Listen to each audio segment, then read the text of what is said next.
Yo, it's your boy NG here, and today I'm going to be starting a new series on my channel called Let's Read. Today's story and chapter is a series of unfortunate events by Lemony Snicket. The first book, The Bad Beginning. Alright, let's get started. If you were interested in stories with happy endings, you would be better off reading some other book. This book not only started a happy ending, there's no happy beginning, and very few happy things in the middle. This is because not very many happy things happened in the lives of the three Baudelaire children. Youngsters.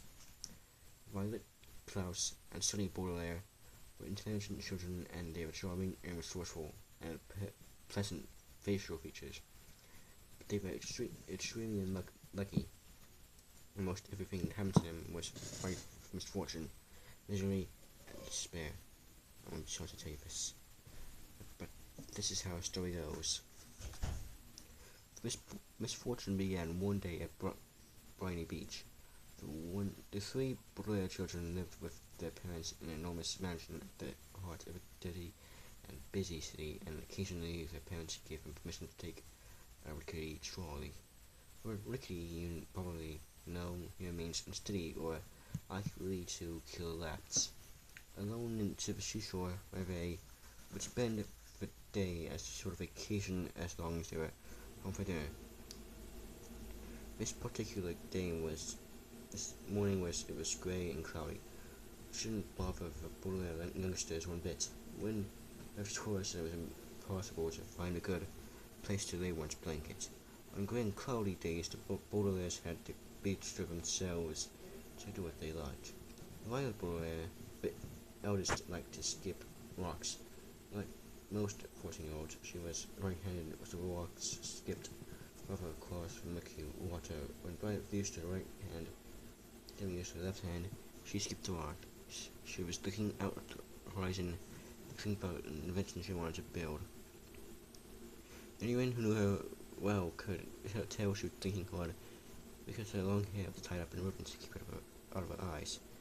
She had a real knack for inventing and building strange devices, so her brain was often filled with images of pulleys, levers, and gears. And she never wanted to be distracted by something as trivial as her hair. This morning she was thinking about how to make a device that could retrieve a rock after it had skipped it into the ocean.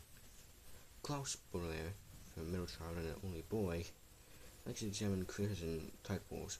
Klaus was a little older than 12 and wore glasses, which made him look intelligent.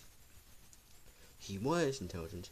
Baudelaire plants had an honest library in the mansion, a room full of thousands of books on nearly every subject. Being only 12, Klaus of course had not yet read all the books in the Baudelaire library, but he had read a great many of them, and he had retained lots of information from his readings. He knew how to tell an alligator from a crocodile, he knew who killed Julius Caesar, and he knew much about the tiny slimy animals found on Briny Beach, which she was examining now. Sonny Baudelaire, the youngest, often liked to bite things. She was an infant, very small for her age, scarcely bigger than a boot. She lacked in size, however, she made up for it with the size and sharpness of her 4 teeth. Sonny was at an age when mostly speaking a series of unintelligible shrieks, except when she used the few actual words in her vocabulary like bottle, lolly, and bite. Most people had trouble understanding what it was that Sonny was saying. For instance, this morning she was saying "gack" over and over, which probably meant something like "look over at the mysterious figure emerging from the fog." Soon enough in the distance, the misty shore of Briny Beach could be seen a tall figure striding towards the Baudelaire children. Sonny had already been staring and shrieking at the figure for some time when Klaus looked up from the spiny crab he was examining and saw it too. He reached over and touched Violet's arm, bringing her out of inventing thoughts. "Look at that," Klaus said, and pointed toward the figure. It was drawing closer, and the children could see a few details. It was about the size of an adult. Its head was tall and rather square. What do you think it is? Violet asked. I don't know, Klaus said, squeaking at it. But it seems to be moving right towards us. We're on the beach, Violet said a little nervously. There's something else it could be moving towards. She felt a slender, smooth, stone in her left hand. She had been trying to skip as far as she could. She had a sudden thought to throw it at the figure because it seemed so frightening. It always seemed scary, Klaus said, as if draining his sister's thoughts because of all we've missed. This was true as the figure reached them. The children saw luckily that was not maybe frightening at all, but somebody they knew, Mr. Poe. Mr. Poe was a friend of Mr. and Mrs. Boulez, whom the children had met many times at dinner parties. One of the things that Klaus and Sunny really liked about their parents was that they didn't send the children away when they had company over, but allowed them to join the adults at the dinner table and participate in the conversation as long as they helped clear the table. The children remembered Mr. Poe because he always had a cold and constantly excusing himself from the table to have a fit of coughing in the next room. Mr. Poe took off his top hat, which had made his head look large and square in the fog. I stood for a moment, coughing loudly into a white handkerchief. Barton Klaus moved forward to shake his hand and say, How do you do? How do you do? Said Violet. How do you do? Said Klaus. Although you, said Sunny. Fine, thank you, said Mr. Poe, but he looked very sad. For a few seconds nobody said anything. The children knew what Mr. Poe was doing at Bunny Beach when he should have been at the bank in the city where he worked. He was not dressed for the beach. It's a nice day, Violet said, finally making conversation. She made a noise that sounded like an angry bird, and Klaus picked her up and held her. Yes, it is a nice day, Mr. Poe said, absently staring at the empty ocean. I'm afraid I have some very bad news for you children. The three Boulez siblings looked at him, Violet with some embarrassment for the stone of standing. I was glad he had not thrown it at Mr. Poe. Your parents have perished in a terrible fire. The children didn't say anything. They perished, Mr. Poe said, and fire destroyed the entire house. I am very, very sorry to tell you this, my dears. Violet took her eyes off. Mr. Poe stared out into the ocean. Mr. Poe had never called the children my dears before.